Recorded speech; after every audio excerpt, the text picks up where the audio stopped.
Junkertown is dirty, it's crazy, harsh, chaotic, unforgiving, grungy, organic, lawless, carnage, beautiful, awesome. comic relief. Junkertown is the best thing ever.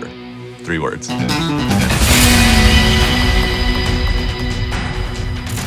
Junkertown is a really important area in Overwatch. After the Omnic crisis, the Australian government was trying to make peace with the Omnic populations in Australia, and so they allow them to sort of have the land around the Australian omnium. Unfortunately, that would displace the solar farmers and other people who were living out there, which included one Mako Rutledge. You had this group that was sort of misplaced and then fought back against the omnium, and not only fought back, but did it in whatever ragtag way they could.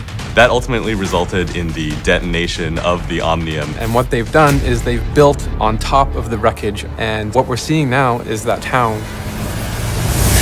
Nowadays, Junkertown is run by a lady called the Queen. She has a really interesting backstory. There is a place called the Scrapyard where they watch gladiatorial combat of people driving mechs, people fighting each other, people fighting Omnics, and that is where the Queen came from. She was a really charismatic and skilled fighter. The Queen is the boss, and all of the Junkers have to be very cautious about what they do in terms of the Queen.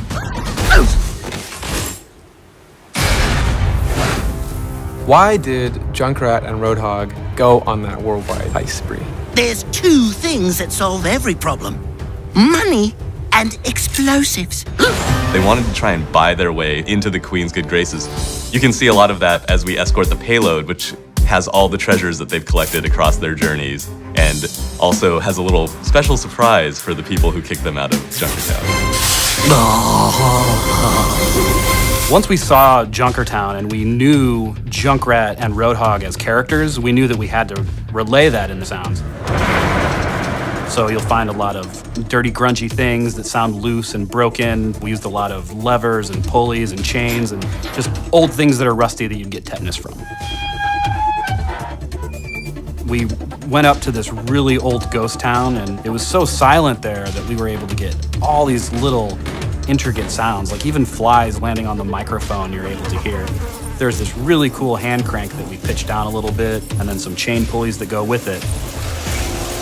And that's the main basis of the payload that you'll hear as it moves through the streets.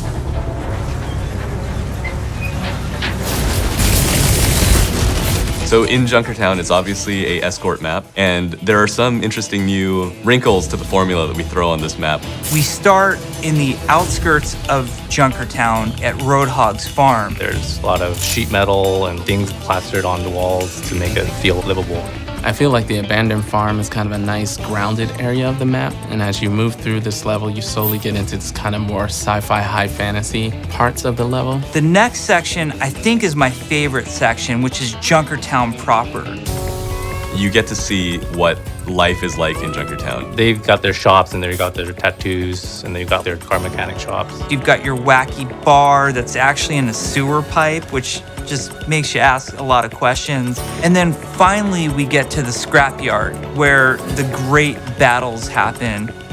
Powerful champions have come through the ranks and have seized power and fame and glory in Junkertown. And it's going to create a lot of interesting scenarios. You've got the turbine, which is the big fan that's spinning above. And so players can stand on this thing while it rotates. You can put turrets on top of it.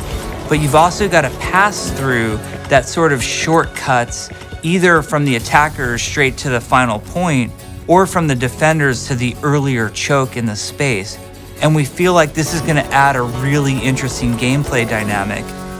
We didn't want Junkertown to just be this hopeless, desolate, impossible place to survive. So we really tried to fulfill that post-apocalyptic fantasy, but also have a certain element to it where you're like, oh, you know what? I would actually eat at that restaurant. We get so much opportunity to focus the story on Overwatch and Talon, but we don't get a lot of opportunity to explore some of these other groups. And I hope that Junkertown is the tip of the iceberg for what's more to come for Junkrat, Roadhog, the Queen, and the Junkers as a whole. Da da da da da da da. Oh